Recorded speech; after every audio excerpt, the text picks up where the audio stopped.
Hey everyone, welcome back to the channel. Thanks for tuning in for another episode. Today we're going to talk about the day two of the Kentucky Lake Bassmaster Open. I don't have any video footage for you. It was a pretty trying day to shoot. We had extremely strong winds. We had a little bit of rain. In fact, it was a weird rain. It was like a mud rain. The the the rain would like dry on the boat and leave a mud mark. I've never actually seen that before, but it was like brown, literally brown water falling on us. So I didn't get enough footage to put together a video. So I just thought I would talk about the day and kind of give a full recap. It was a tough event. We knew going into that tournament that it was going to be a really tough event. And after the first day, I wasn't sitting terribly. I was in the 70s, and this is out of 230 people. And I only had four fish. I had just under 12 pounds, and I had my opportunities at a limit. I had two other bass bites that I had on for a short amount of time. They were the classic crankbait bites where you feel the bite, you set the hook, you get like one or two head shakes, and it pulls off. I'm sure I had them hooked on the skin hook somewhere, and they just were able to get off. But I still had six bites. I felt decent about going into the day, but I also felt like the amount of pressure that we had on day one could lead to a much more difficult day two. And that's really what we ended up seeing. There were a lot of anglers like myself that struggled quite a bit on day two. I actually had more bites. The unfortunate part is they were all drum. I caught one drum all week in practice in the first day of the tournament. I got them on a jerk bait of all things. And in the tournament, I ended up catching, I think I had six or seven drums on day two. So I don't know if something changed with that. I don't know if it was because we had really strong wind with a lot of rough water that led to the drum being more aggressive, but I definitely caught some drum from about that big up to about that big. And that was a little bit of a frustrating situation to get a bite because you kind of felt like you were shooting for one bite an hour. And when you get that bite and it turns out to be a drum is frustrating.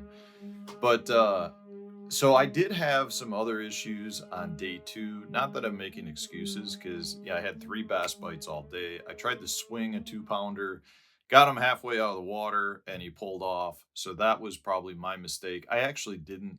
I was fishing some muddier water. I saw the fish real quick, and I thought it was a short. So when he got to the boat, I went to swing him, and he was a little bit bigger than I thought. Not a giant, but probably a 16 incher for sure, a keeper. And I only had him hooked with one hook, and he pulled off. So that was my fault. It's one of those things. You don't know if you should swing or not swing. In this case, in hindsight, I shouldn't have swung that fish. But again, in that muddy water, I was surprised to even see that it came out. It didn't even fight the whole time I was bringing it in.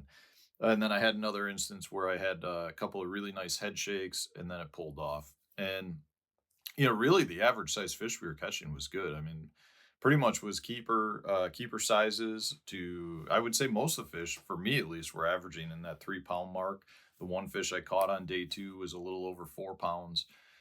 Uh, but frustrating. And around 9 o'clock, I was trying to fish for some smallmouth on the main lake. I was riding some really rough conditions. I was in probably 3 foot waves on the trolling motor and took a bunch of waves over the front of the boat and ended up shorting out a bunch of the front power that I had. So while I was out there, uh, I I heard my big motor trimming up, and what I realized was, that the motor, there was a short somewhere.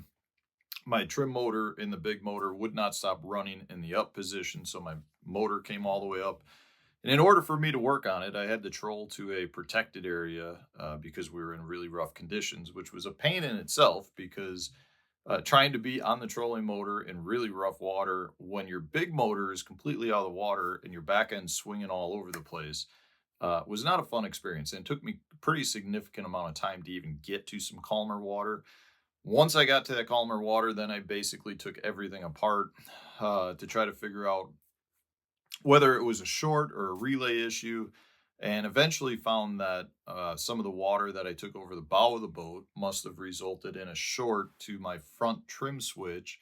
And once I was able to disconnect the front trim switch, I was able to use my other trim switches throughout the boat. But it was kind of one of those situations where my motor was trimmed all the way up, couldn't get it down, and you start not just generally thinking about the tournament, but I was like, I don't know how I'm even get to a ramp from here because the nearest ramp was miles away across the lake, and it would have been a really long day just to get back to the house, let alone off the water.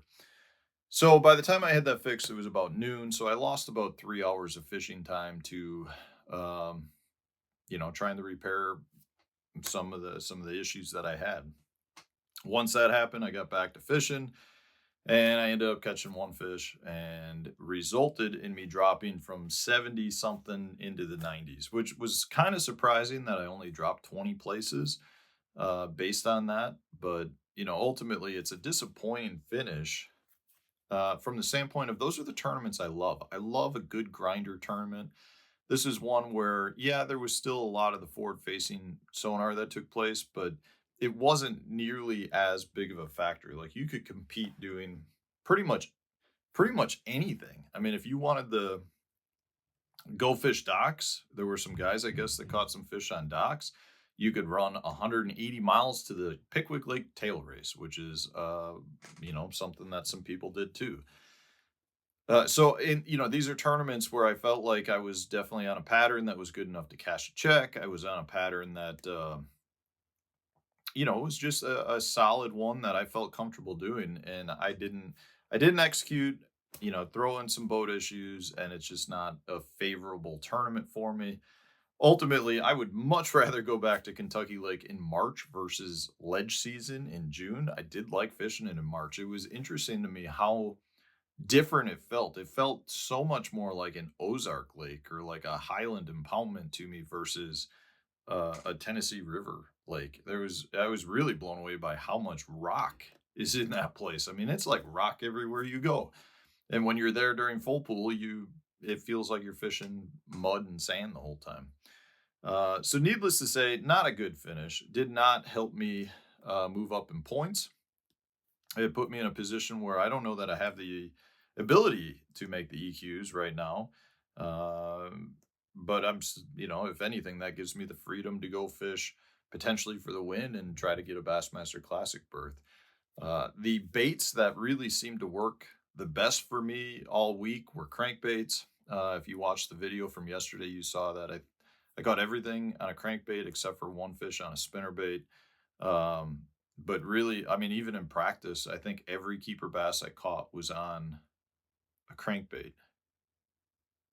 I'm pretty sure that's it. I was throwing the Berkeley Dime 6 in the swamp crawler color, which is a reddish color, and I'll put links for these so you can check them out.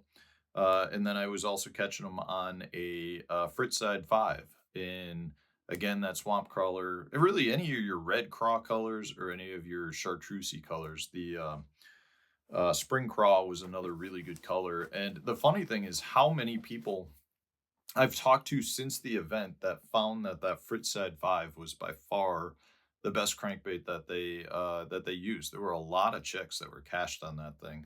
It's a great little crankbait, and it just has one of those little it factors about it. A lot of tournaments are won on that bait. And yeah, that's what pretty much the all the fish came on were, those crankbaits. For me, the Berkeley Dime 6 was the one that I felt the best about. It's a great little crankbait that when you have really windy conditions like we had, it just casts so well that it makes it really easy to fish. But that's it. I mean, there were some guys who caught their fish shallow on bars. There were guys that caught them off stumps. There were guys that caught them cranking rock transitions like I did. A very interesting event. And it is a venue, when you get 230 guys, it is a venue that does allow the boats to spread out decent. Now, there were definitely a lot of pressure on the areas that I was fishing, but it for being 230 boats, it still spread out pretty decently.